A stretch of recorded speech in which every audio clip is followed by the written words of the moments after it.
This is your Monday Night Raw review for Tuesday, July 5th, 2022. We're going to dive into everything that was Monday Night Raw last night in San Diego, California, including a main event that I feel like we've seen before in Becky Lynch versus Asuka. The only thing missing was Bianca Belair at ringside. We also saw the Judgment Day return to action against the Mysterios and an Eddie Guerrero finish, which was pretty cool.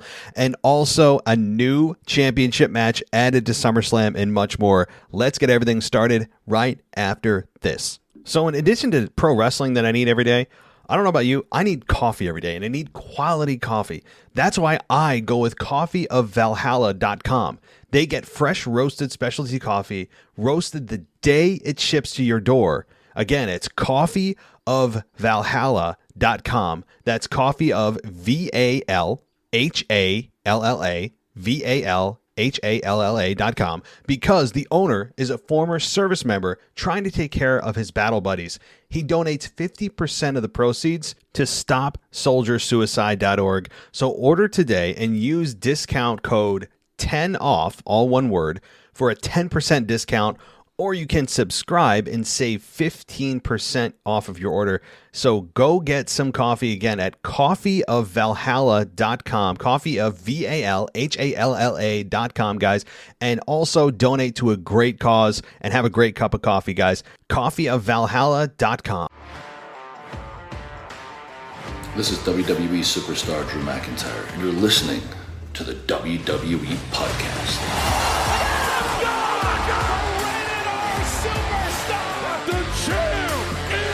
The one that everybody wants, me. Becky Lynch is going to WrestleMania. Claymore! Austin 316 says I just whipped your ass. This is my iron. You're going to acknowledge me. All right, everybody, welcome to the WWE Podcast. It's Tuesday, July 5th, 2022. I hope everyone enjoyed their 4th of July. And everything ended up the way you wanted. Happy, healthy, safe. You didn't drink too much, whatever the case may be. Or maybe you did drink too much and you just had a good time. And that's a good thing as long as you're being safe about it, right? And that said, everybody, we are full bore into SummerSlam season. We're now here. It is now SummerSlam season, which takes place Saturday. I'll get used to saying that soon enough. Saturday, July 30th, 2022. So there's a lot to digest before we get there. A lot of matches yet to be announced. And no John Cena versus Theory.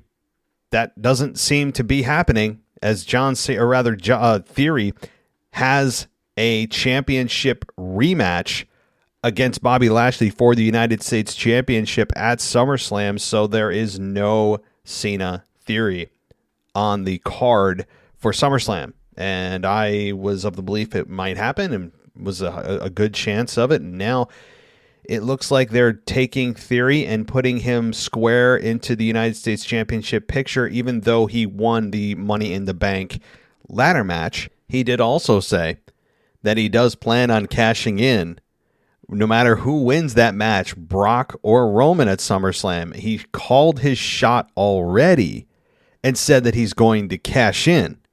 So you'd imagine that Roman Reigns, knowing that people are going to take advantage, as Paul Heyman pointed out on Smackdown a couple of weeks ago, that they're going to have some ace in the hole with backup, security, a new member of the bloodline, somebody stopping the cash-in or having an unsuccessful cash-in. And I don't think anybody wants to see Theory as the United States or the undisputed Universal Heavyweight WWE Double Unified Champion, whatever unnecessarily long name they're giving it, because it'll go from one heel to the next. And I think if you're gonna choose, I think you'd still choose Roman Reigns over Theory, because while Theory is really doing a great job, and I'm going to dive more into his performance this week on Raw, on the mic especially. He's really just feeling 24 years old. My God, the guy has. I see what Vince sees. I get it, and I've said that the last month or two. Like I see what Vince sees. I understand it. But so we'll dive into that in a minute.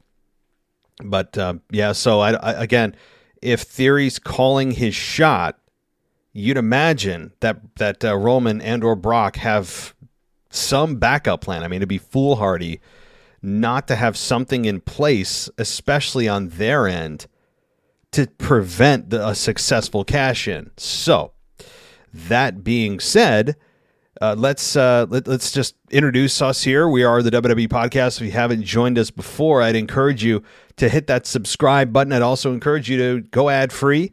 I know we have ads on the show, and it keeps the lights on and also monetizes my effort as well as others, and why not, right? But we are very appreciative of the sponsors of the show, particularly tonight's episode sponsored by Valhalla Coffee that you guys heard at the beginning of the show.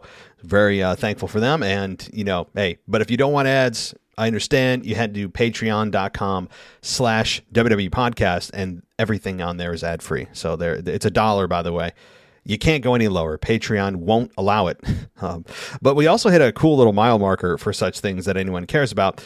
In Canada last night, we hit a record ranking high.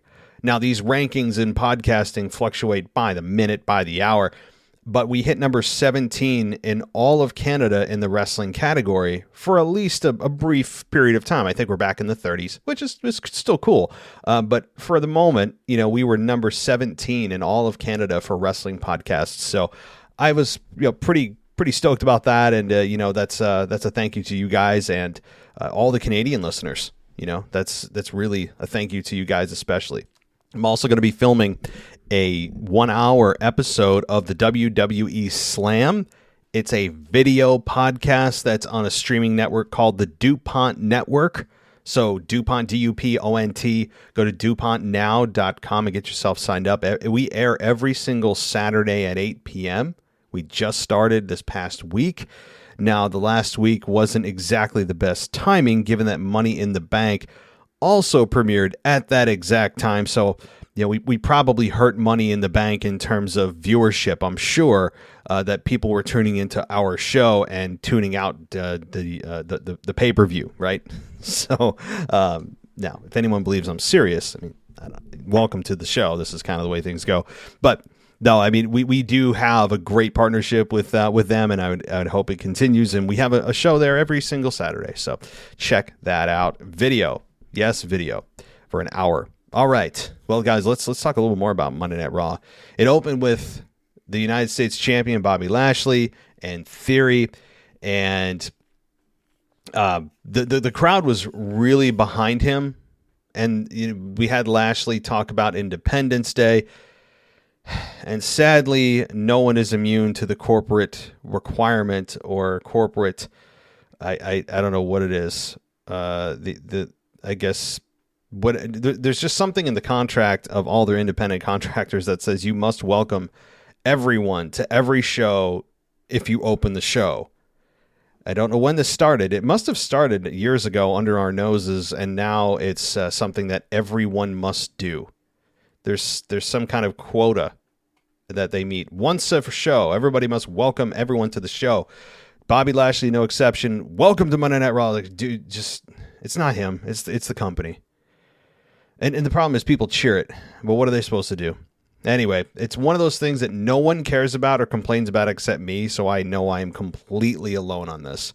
It's just a micro example of a larger issue of control when they're trying to create a product that appears out of control.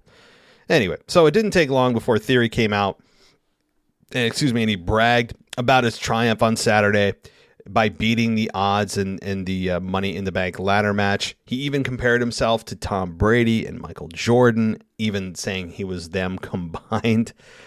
He then went on to say he wants to reclaim his United States Championship before winning the undisputed World Heavyweight Championship, again, whatever the hell they're calling that, at SummerSlam. And then Theory attacked Lashley with the briefcase before being thrown out of the ring as Lashley got the upper hand at the opening segment here. So one thing about this, and I really don't have anything to complain about other than welcoming us to Monday Night Raw, just a weekly complaint, a small one compared to the positives of this segment, which is Theory whatever you think of him, and I was down on the fact that Theory won the men's Money in the Bank ladder match simply because Seth didn't win. That's what I've narrowed it down, and I spoke with Anthony DeMarco last night. He and I did a current state of WWE where we focused on a couple of the big matches on Money in the Bank. We didn't do a full review, but we did cover the big topics and looked ahead to SummerSlam. I really recommend you check it out if you haven't already. It's in the feed here. But my point is with Theory, the guy has it, man. He's got confidence. He doesn't feel like a pick from NXT, even though he really is in real life a guy that Vince McMahon cherry picked and saw, or maybe he stumbled across it, whatever the case may be. We got a Vince McMahon choosing this guy as a on-air protege, learning under the learning tree of Vince, that truly was him taking under his wing. I mean, they put it on air, but it also clearly was behind the scenes as well in real life. And I understand why. Again, the guy is 24. He could have 20 years or more in the business longer if he wants. If he treats his body right, doesn't try to kill himself in the ring unnecessarily, taking bumps he doesn't need to. All that, barring any injury, barring the fact that he wants to stay that long, barring AEW doesn't decide to come along and pay him a bigger offer, that kind of thing. And anyone else hear the pop when Lashley said any promotion? And the crowd was like, "Oh, he's talking about AEW, right?" That was pretty cool. But with Theory, again, he is. I understand it. Like, you look at him and you're like, "All right, I get it." Is he the next Stone Cold Steve Austin? Time will tell. I doubt it. At least to that level of success, probably not. That's almost impossible to duplicate. Or even Undertaker or Triple H, any of the Hall of Famers. Is he a future Hall of Famer? Again, time will tell. But I certainly understand the reasoning, the justification for why Theory's in the position he's in. He can wrestle. He looks the part. The guy can talk. He's confident on the mic. He doesn't feel like he's reading a script. He doesn't stumble over his words. He doesn't feel like he's just, kind of going through the motions. I believe that he believes he's that guy. And it's a cool feeling. And I understand what they're doing with Theory. And, we'll see if Vince McMahon's pet project lasts Roman Reigns length, or if it's just kind of like one of those flash in a pan picks from Vince. But this one seems legit to me. So I'm really high on Theory in a way that makes me want to see somebody beat his ass. That's what I want in a heel. I don't want a cool heel. I don't want one that's like kind of Bray Wyatt, and we'll get to him. Oh, don't worry. We'll get to his little, presumably his little segment on Raw. No confirmation, but pretty safe to say it's Bray Wyatt. But certainly, again, I just want to be positive starting off the show here, at least in the first segment here. I really enjoyed Theory and Bobby Lashley, who is getting a really big response from the crowd, and I'm happy for Bobby on that front. So then we got a tag team match with the Judgment Day and the Mysterios. The Judgment Day come out of the crypt. They were released from their servitude or whatever they're doing, and they reappeared for SummerSlam season, presumably to have Edge at some point come back and challenge Finn Balor to a match at SummerSlam. That's my assumption. Now, we didn't get Edge in this match, and if you understand WWE booking, you would look at it and go, yeah, this being number 2 on a show doesn't almost ever yield a big return. Like, if you're going to have Edge return, this would have been the main event of the show, and Edge comes out. You're not going to have Edge return at, in segment 2 of the show. So this match was good, though. I had no problem with it. The Judgment Day, seeing them back, at least in getting them back in the minds of fans, is good. Rhea Ripley was not with them, so she's still out on medical leave. Hopefully she's back soon. And then, of course, Edge is still waiting in the wings to return. But the Mysterios got the double 619, and they assaulted the Mysterios to get an early advantage, and Priest and Balor controlled the action, and they ended up doing an Eddie Guerrero finish where we had Ray feign a chair shot from Finn. And also he did the little shoulder jiggle when he was coming off the top rope for the frog splash. And then, of course, he did the Eddie Guerrero finish. I haven't seen that Eddie Guerrero finish in a while, but the crowd popped. I was entertained by it. It made me really miss Eddie Guerrero. You know, it's amazing. I'd have to say that out of all of the wrestling, the tragic deaths that have happened over the last 20 years, and there's been some really tough ones, right? Luke Harper certainly is one of them, especially leaving behind a son and all that emotion that went into the AEW, tribute to him with his son in the ring and the belt, and all that was very heart-wrenching. You know, there's been some really tragic ones. You know, of course, Chris Benoit, the one we don't talk about ever, right? But that one's out there. But there's something special about the Eddie Guerrero passing that just time doesn't matter with this one. Like, time isn't making us forget it. It's the weirdest thing. Like, it's not to disrespect any of the other deaths that have happened, but you kind of, you feel bad for a week or two and then we all move on, right? And it's just human nature. It's kind of the way that we're programmed in today's society, especially with how fast the news cycle happens. You see all of the craziness with the mass shootings of 4th of July. You saw the Buffalo mass shooting, right? Like all these just tragic stories. But then after a week or two, people forget and move on. And it's sad to say, but that's how we're programmed in today's society. And that same logic kind of spills over into the wrestling deaths over the last 20 years and beyond, But this one with Eddie Guerrero, there's something about it that just still gets fans going like no other death has in WWE. Even the fans still react very positively and strongly when Eddie Guerrero is mentioned or his moves are mimicked. Now Sasha Banks can, I think, do. Now I don't know if she's still with the company or not, but I think she can do without. Certainly, she can do without mentioning Eddie Guerrero as her hero every 5 seconds. But when Rey Mysterio does it, there's a real history there. So my point is, to the ending of this match, it was a nice tribute. I didn't expect it, and it made me miss Eddie, man. I mean, I know it happened in 2005, but it still feels like 17 years, and it still feels like it was like a year ago. And anyway, I could do a whole thing. I think I've done a couple of shows specifically on Eddie Guerrero, but anyway.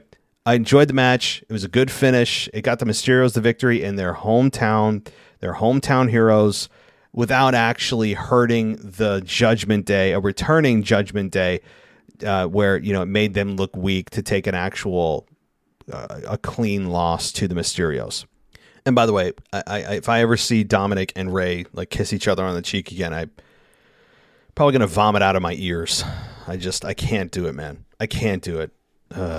Can just turn Dominic heel, for God's sakes. All right, let's move on. We got AJ Styles versus The Miz. The Miz and AJ resume their feud this week, and after their initial exchange on Miz TV, because every Raw must include a Miz TV, that's another quota that corporate suits for some reason feel needs to happen on Raw. They brawled against each other, and that was kind of at the beginning. And even though Styles had more control over the pace, the fight was their match was, I think, pretty intense. And both guys came close to victory a couple of times and employed every signature move from their arsenals. And then we did get The Miz delivering the knockout blow with the skull-crushing finale on AJ Styles for the victory. So I think that's kind of a significant development when you're having AJ Styles lose to The Miz. Now, if you look ahead, you know why. The Miz has a match at SummerSlam while AJ has nothing going on. And with The Miz going to be teaming, i.e. probably fighting, going against Logan Paul, you want The Miz to look as strong as possible. You're not going to have a guy that's going into a program at SummerSlam lose along the way when the other guy winning has nothing going on. It's just, that's also WWE logic.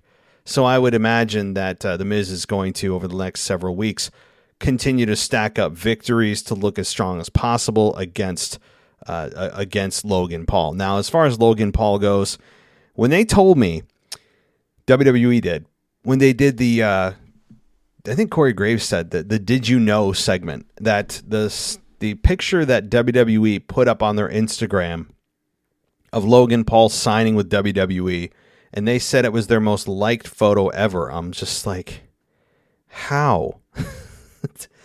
Are people, the millions of people that are Logan Paul followers and disciples coming over to Instagram to like it? I don't know. Did WWE itself fake the numbers and like it themselves somehow? I don't think so. But it's just, to me, I'm like, for real? Logan Paul's picture of him signing, a guy that has had, one match in WWE, a guy that I think most people don't want to see and don't like, got the most likes. Now, that tells you that the people that are liking this photo, I'd say 90% of them aren't regular WWE fans. They're not the ones going to the shows. They're likely not the ones who are purchasing Peacock to watch the network. And it's probably the crossover audience that Logan Paul himself built that is causing these high numbers of likes. Now, I can't believe I'm talking this long about likes on a picture, but it does speak to something larger going on here. And I think WWE is trying to tap into that. What they're trying to tap into is, and they're a business, I totally understand them. I'm not crapping on WWE for this.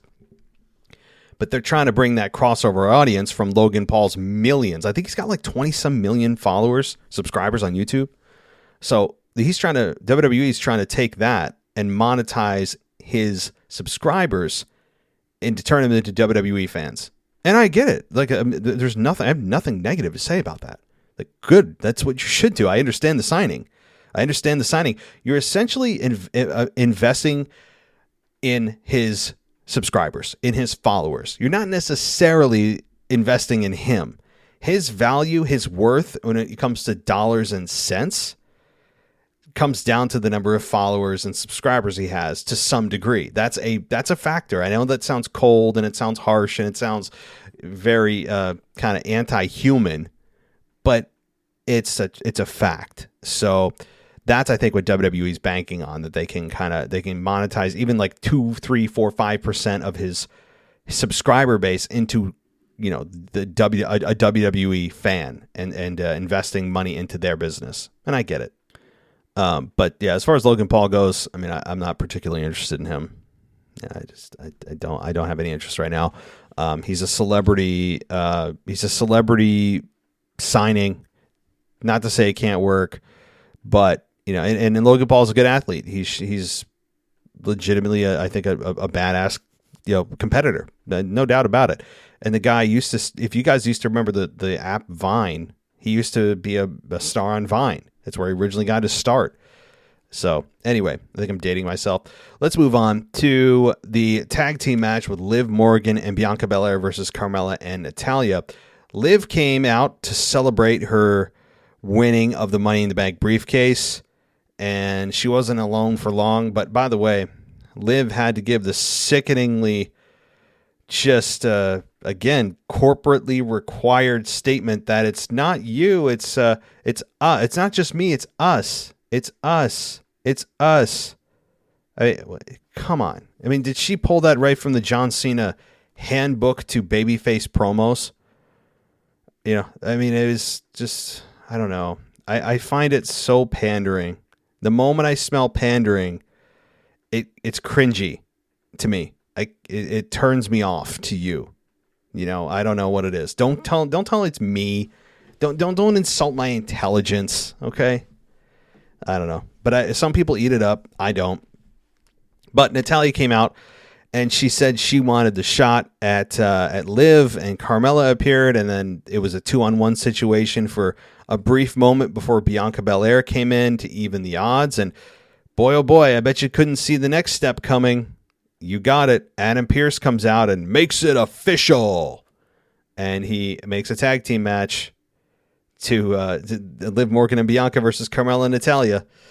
And it's just at this point, it's a Teddy Long special. I mean, that's just what this is.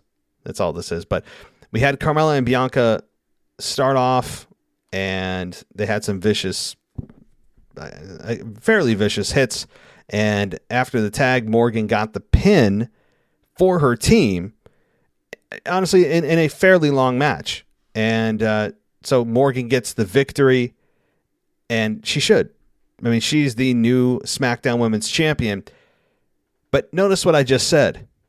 She's the SmackDown Women's Champion. Why are you on Raw? No one cares. I mean, before, they dribbed and drabbed people from SmackDown here with no explanation. Now it's just it's an open free market. And there's no explanation anymore. They're just saying, I'm visiting from SmackDown or whatever. There's no brand split. And if they tell me this year that they're doing a draft, again, don't insult my intelligence. I don't want a draft. I don't, because they've shown me nothing but complete and utter disobedience to their own rules and not explaining or bothering to explain how and why people are able to violate those rules. And you're doing something that you're not going to be benefiting from because you're not sticking to your own rules. There's benefits, big benefits to really sticking to your rules of having a brand split, but WWE can't get out of their own way in this one. And at this point, everyone's allowed on every show with no explanation. It's over, guys. It's officially over, the brand split. They'll never say that because they want to have their cake and eat it too. They want it both ways, but there's no brand split. None. Okay. But anyway, Liv Morgan gets the victory for her team. We then got Seth Rollins versus Ezekiel, and, I don't know what to feel about this. So, the backstory to this was at the 4th of July celebration backstage that was really out by the production truck. You could tell. I mean, it was out in the parking lot. They put up some tents by a production truck wherever they park behind the arena. And they just set up, food and all that stuff. And before I get to the Seth and Ezekiel match, but it does apply here because that's how this match happened. It's better than a food fight. I've seen 4th of July food fights that happen a lot of the time. I mean, I've seen them in recent memory where they happen and we're all supposed to laugh and say hee hee ha ha and, knee slapping, crying, laughing, that I'm sure Vince does because he's 75 years old and still finds this kind of crap funny. But we got, we got several people who, you wonder why they're there. Why is Riddle there? Why is he celebrating? You saw him. You saw a bunch of no-name people. You saw some upcoming NXT talent. But most prominently, you saw the Street Profits, who always have to be facing the camera, always have to be saying, yeah, and then clapping their hands to something silly. I want that to go away. It's great of a match as they had the 2 nights before. The Street Profits gimmick whenever they're introduced backstage, to me, is skin crawling on so many levels. It's skin crawling because it's a total exposure of the business where everyone's supposed to be ignoring the camera. They're the only ones who can see the magic camera, and they're facing the camera every time, and they just go into some promotion, some kind of dialogue about what's going on with everyone else, I can't stomach it. But the whole point of this was to get to a hot dog eating contest. Yes, a hot dog eating contest. That's true, between Angelo Dawkins and Otis. However, the winner was Akira Tozawa. Now, I'm wondering if they did that because the hot dog contest typically is won by an Asian, a person of Asian descent. I mean, is that what the joke is? He ate presumably 48 hot dogs and 24 hot dogs for Otis and 23 hot dogs for him. Whatever, who cares? But Akira Tozawa wins, and we're all supposed to be like, oh my God, funny. And it wasn't. And Otis complained about his stomach hurting. But during that exchange, we did have Ezekiel backstage also. I mean, when I say backstage, I mean out in the parking lot. Spray ketchup on Seth Rollins' white outfit, and Seth laughed, and then he got angry, and that led to their match, which was, it was. I mean, really, is that what we're gonna say causes a match now? I don't know. So Rollins and Ezekiel was fine. You know, I think that Ezekiel is showing that he can wrestle in the ring, and there's some Zeke Freak signs and things. Like, Ezekiel is as over as you could hope he would be at this stage. Given what they've done to his character, Ezekiel is a guy that is overperformed, and good for him. Good for WWE, you know, taking Elias and Elrod and all, the whole weird backstory, and making it into this kind of bizarre, we all know you were Elias, but we're all going to play along. That kind of thing. I'm all for it. Like, whatever, fine. And this match was okay. You know, when I say okay, I guess in terms of Seth Rollins' quality matches. But Ezekiel was held up more than his end. And he almost beat Rollins. But Rollins did hit God, I wish we still called it the curb stomp. But he won with the stomp. And then he went for another stomp. And that's where Riddle came in and RKO'd Seth. So I think you're starting to see the SummerSlam card begin to take focus here with Seth versus Riddle. I think that's probably where we are headed. So, all right, let's take a quick break for the sponsor of today's episode, and we'll be right back with much more on Monday Night Raw. So in addition to pro wrestling that I need every day, I don't know about you, I need coffee every day, and I need quality coffee. That's why I go with coffeeofvalhalla.com. They get fresh roasted specialty coffee, roasted the day it ships to your door. Again, it's coffeeofvalhalla.com. That's coffee of VALHALLA.com, because the owner is a former service member trying to take care of his battle buddies. He donates 50% of the proceeds to StopSoldierSuicide.org. So order today and use discount code 10OFF, all one word, for a 10% discount.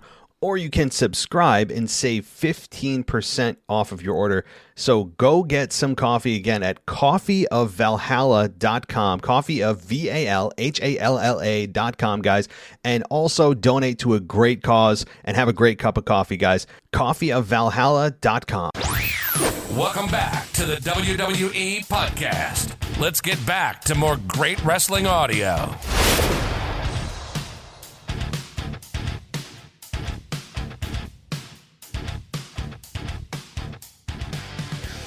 All right, let's move on. Let's keep going. What's next on Monday Night Raw? We've got the 6-man tag team match. Bobby Lashley and the Street Profits versus Theory and Alpha Academy. Theory and Alpha Academy teamed up to face Lashley and the Street Profits in a 6-man tag, and the heels dominated most of the action. But the babyfaces kept making their hope spots, and Lashley eventually tagged in. He cleared the ring before knocking Gable all around, and then a massive brawl erupted, and Gable almost defeated Lashley with a roll-up. Otis then took a frog splash from Ford before Lashley got the spear and won the match. So Lashley beats the apparently very, very beatable team of Alpha Academy right now. It's, especially Chad Gable, who is taking the fall after fall. And so that's good. I mean, Lashley also continues upon his victory last 2 nights ago at Money in the Bank, getting the United States Championship. He wins the match for his team and makes him look strong. Good stuff. You know, Lashley, again, is on a roll right now. And the only issue I have with this is the after match antics. When we got the frog splash from Ford on Otis, and as we follow up the storyline here with Otis complaining about his tummy hurting, from eating all those hot dogs, he throws up in the ring. And it looked like a pretty convincing puke. I mean, it looked pretty gross. So I don't know if he's Darren Drozdov and he can just throw up on command. I don't know. But either way, it was gross, unneeded, and I'm sure Vince was knee-slapping backstage about how funny it was. I don't understand. What are we accomplishing here?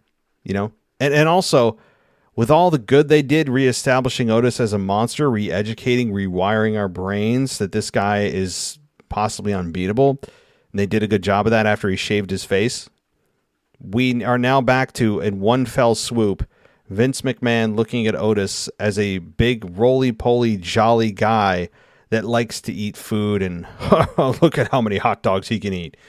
You know, he's back to, unfortunately, the Vince McMahon that looks at him and sees a comedy guy. Now he's eating 20 hot dogs and he's throwing up in the ring, and we're all supposed to go hee hee ha ha. Like, nope. Sorry, Vince. That's not how this works. I think he is much better suited to be a monster heel in that group. And so that's how I feel. But man, oh man, you really need to be careful if you are a WWE independent contractor, a wrestler. You need to be very careful to never make Vince laugh.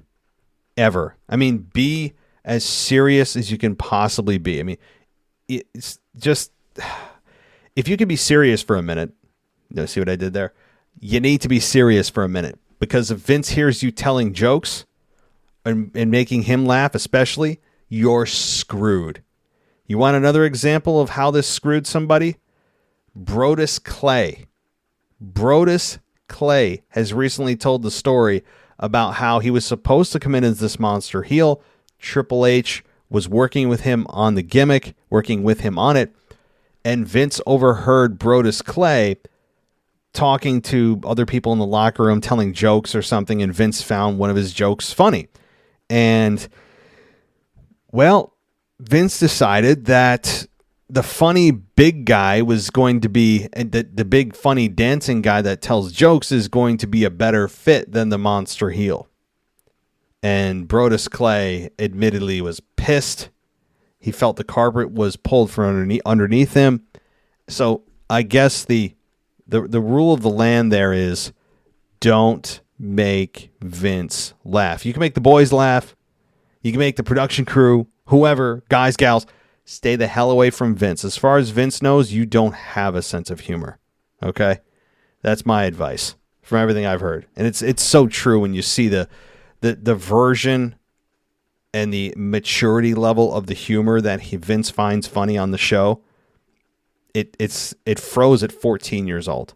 So, all right. Then we have a singles match. R-Truth versus Gunther. Sorry, everybody, if I'm pronouncing it wrong.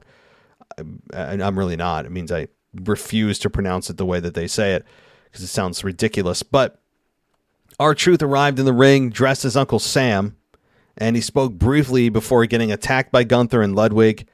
Big fans of them, by the way. And why the hell, again, why are they on Raw? Can anyone explain? No, they can't. So Truth wrestled the IC champion while still dressed as a clown, but it was done pretty quickly in about 2 minutes. Gunther got the victory with the power bomb. It was nothing but filler. So there's no need to have him even on the show. I mean, again, unless we're just officially announcing the brand split is finished, what are we doing? All right, and then in the most unique main event of all time, something we have not yet seen from Monday Night Raw, in a once in a lifetime event, we got Becky Lynch versus Asuka. I know, guys. Whoa, calm down. I know, I didn't misspeak. I said that correctly. Becky Lynch versus Asuka. Does that sound weird? I know, it's like, it's amazing, right? When you keep two people apart for so long and you bring them together, it's magic. All right, I'll stop the sarcasm. I mean, again, I have no problem with them in concept and in execution. They're always really good together. But oh my God. And I know this was a no-holds-barred match whatever. I mean, that doesn't really help things too much. Again, the only thing I said at the top of the show that's missing is Bianca Belair at ringside, not with a headset on, just kind of staring with her whatever look she has, her RBF resting blank face, and just, scouting the competition, whatever the analogy is. But, how many times in all seriousness, I think the number is 4. I mean, this has main evented Raw 4 out of 6 weeks, 4 out of 7 weeks is Becky Asuka. Now, Becky got the victory here after a manhandle slam, i.e. rock bottom, through a table from the second rope or the top rope on Asuka. So she beats Asuka clean. And could this be the beginning of a turnaround for Becky? I mean, I was hopeful that they would continue to bury her character, because I want to see what a totally bottomed out Becky Lynch looks like. Apparently, we're not going to get that now. Apparently, she has hit rock bottom. Fine. So she's on the upswing, and she's now getting victories. She beats Asuka. You would imagine this is their final time. You would imagine that this is their final match together for a while. I don't foresee this going to SummerSlam. I don't know how they get you to SummerSlam with Asuka versus Becky being interesting. So I really don't know what this entails. I would imagine that Bianca has to deal with a multi-woman match at SummerSlam for her championship. I would imagine, again, that's probably where they might go. I'd love to see Rhea and Bianca, but it'll probably be a multi-woman match. Now, I'm not advocating for every women's match to always have a championship. I'm just telling you how WWE has booked the women, that almost every match they have has to include a championship. So, going by their logic, not mine. Again, the main event was strong. What do you expect from Becky Asuka? They put each other through, various objects and using chairs and all that. But I feel like a rerun. I mean, we've seen this over and over and over and over. So they know they can go back to the well with it. But to me, I'm kind of done with Becky Asuka for a little while. So that was Monday Night Raw, everybody. That was it. A solid Monday Night Raw, one that did give us some SummerSlam foreshadowing. They also promoted the Brock Lesnar-Roman Reigns match, as they should have. And they also, told you a couple of times, including Theory, who must have memorized the promo for the actual match between Brock and Roman, saying it was like the last time, the last fight, last man standing. Like, I'm almost positive he said verbatim what the video package said. And, good for him for memorizing, but it also is kind of very corporate-y to say the exact same thing that the video package says. I don't know how I feel about that, but it's true. And where I think we can all at least hang our hat on that it is their final encounter. Now, can we trust that? At least in the short term, yes. So, all right. Well, that is my Monday Night Raw review, everybody. I really would encourage you to give us a 5-star rating if you can, and also give us a like if that's a thing on YouTube. And if you want to go ad-free, do that at patreon.com/WWE podcast. That is the best possible way that you can help out the show, and also go ad-free on our website, wwepodcast.com. You can get all the video, everything available right there for you. All right, everybody. Thanks so much for joining us. And tomorrow I'll be back with the mailbag. The mailbag returns tomorrow as we settle into a more normal schedule until the final week of July, when SummerSlam kicks us into that next gear. But thank you, everybody, for listening. As always, take care. I'll talk to you next time. So in addition to pro wrestling that I need every day, I don't know about you, I need coffee every day, and I need quality coffee. That's why I go with coffeeofvalhalla.com. They get fresh roasted specialty coffee, roasted the day it ships to your door. Again, it's coffeeofvalhalla.com. That's coffee of VALHALLA, HALLA.com, because the owner is a former service member trying to take care of his battle buddies. He donates 50% of the proceeds to StopSoldierSuicide.org. So order today and use discount code 10OFF, all one word, for a 10% discount, or you can subscribe and save 15% off of your order. So go get some coffee again at coffeeofvalhalla.com, coffeeofvalhalla.com, guys, and also donate to a great cause and have a great cup of coffee, guys. Coffeeofvalhalla.com. Thanks for listening to the WWE Podcast. Don't forget to subscribe on your favorite podcast app so you don't miss a show, or head to WWEpodcast.com. And for all of these shows ad-free, head over to patreon.com/WWE Podcast. Until then, we'll see you next time.